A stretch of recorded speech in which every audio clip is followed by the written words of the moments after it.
It's Saturday night, 1978. You're 15, standing at the entrance of Starlight Roller Rink, and the thumping bass of Le Freak by Chick pulses through the doors. You lace up your rented skates, brown leather with orange wheels that have seen thousands of miles, and step onto the polished maple floor that reflects the spinning disco ball overhead. The rink is alive with motion, couples gliding hand in hand during couples only, speed demons racing around the outer edge, and beginners clutching the rail with white knuckles. The DJ's voice booms over the sound system, ladies' choice coming up next, and you watch as girls confidently skate up to boys they like, extending their hands with practiced grace. The air smells of floor wax, popcorn from the snack bar, and the faint scent of the fog machine that will create magical clouds during the next slow song. Under the mirror ball's rotating light, everyone looks like they're floating, transformed into graceful dancers on wheels. This isn't just exercise, this is community, romance, and pure joy, all rolling together at 8 miles per hour. For the next 3 hours, age doesn't matter, social status disappears, and the only thing that counts is whether you can stay upright while Boogie Wonderland plays at full volume. This was the roller skating rink. For over a century, from the 1870s through the early 1980s, it was where America came to glide, socialize, and escape the ordinary world on wheels. At their peak in the late 1970s, there were over 4,000 roller rinks operating across America, serving as community gathering places that combined exercise, entertainment, and social connection in ways that few other venues could match. The golden age of roller skating rinks reached its zenith between 1950 and 1980, when these polished hardwood arenas became essential social institutions in American communities. Roller rinks weren't just recreational facilities, they were cultural crossroads, where different generations, social classes, and ethnic groups came together around shared love of music, movement, and the simple pleasure of rolling on wheels. The post-war boom years created perfect conditions for roller rink popularity. Suburban growth put families within driving distance of entertainment venues, increased disposable income made recreation more affordable, and changing social attitudes embraced casual, active leisure pursuits. Roller skating offered something for everyone. Children could celebrate birthday parties, teenagers could socialize, adults could exercise, and families could enjoy activities together regardless of skill level. The physical design of roller rinks was carefully engineered to create both functional efficiency and magical atmosphere.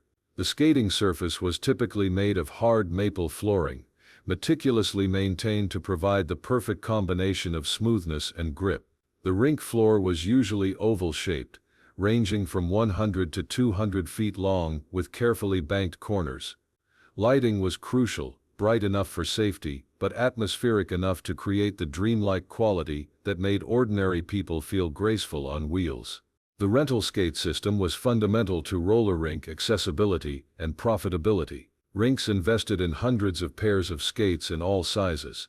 These weren't cheap recreational skates, they were sturdy leather boots with precision bearings designed to withstand constant use.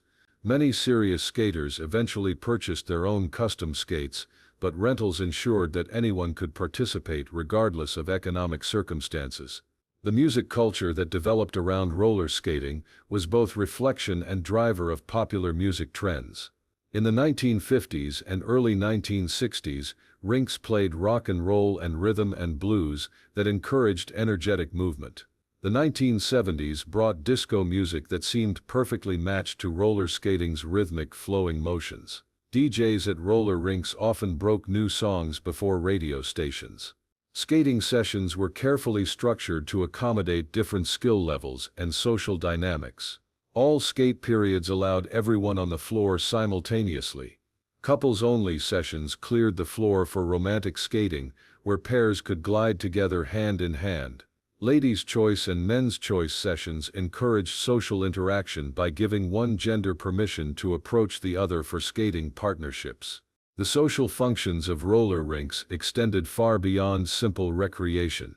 For teenagers, rinks provided supervised environments where they could socialize and date under adult supervision, while maintaining appropriate freedom.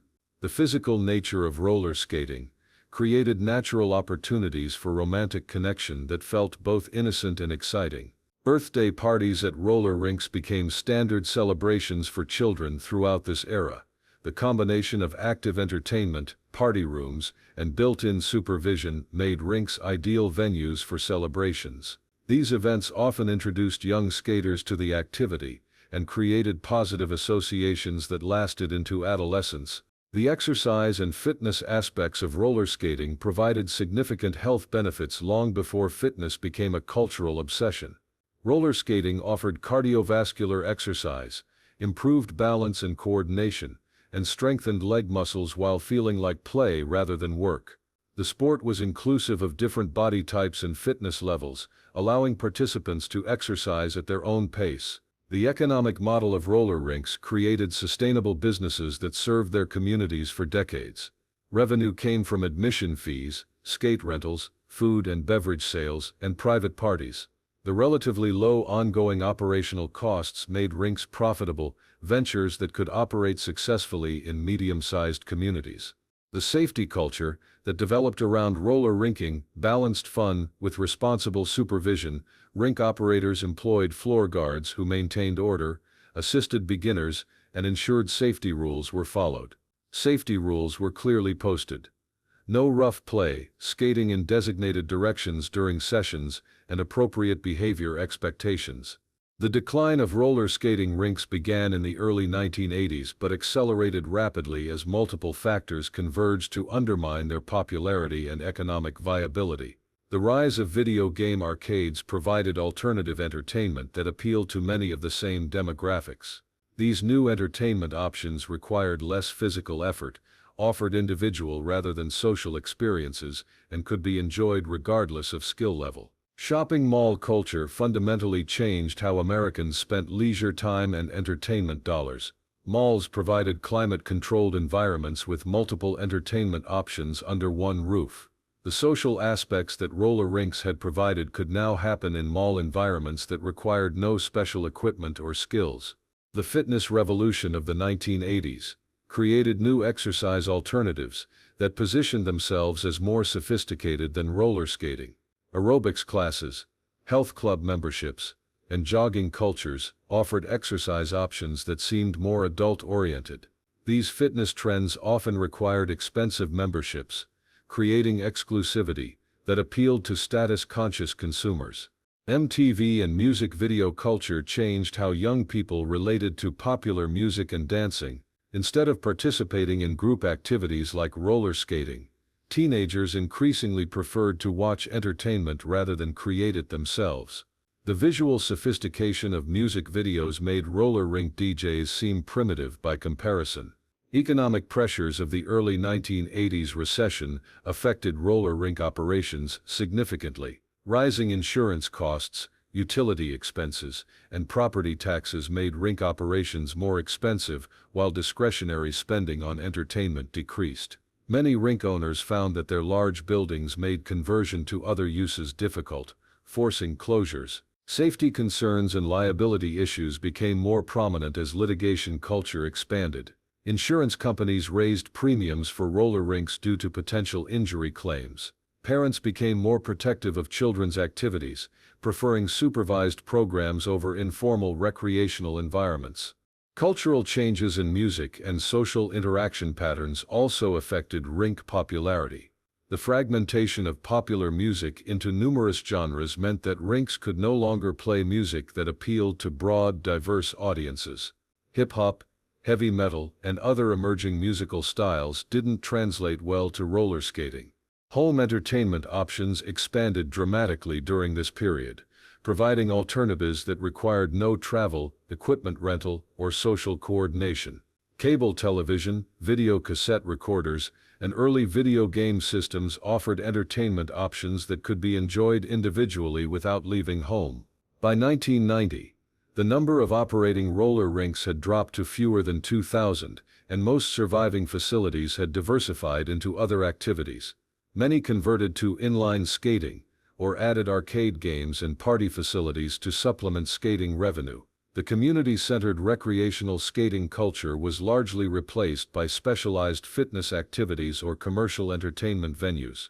What disappeared, with roller skating rinks, was more than just a recreational activity.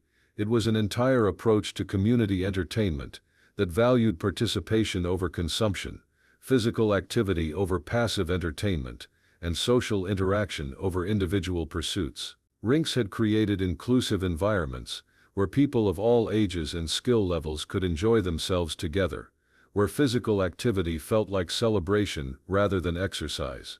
The democratic nature of roller skating ensured that participation wasn't limited by economic status, athletic ability, or social connections. Anyone could learn to skate, everyone could improve with practice, and the community welcomed newcomers while celebrating skilled participants. This accessibility created social mixing that became increasingly rare as entertainment options became more specialized.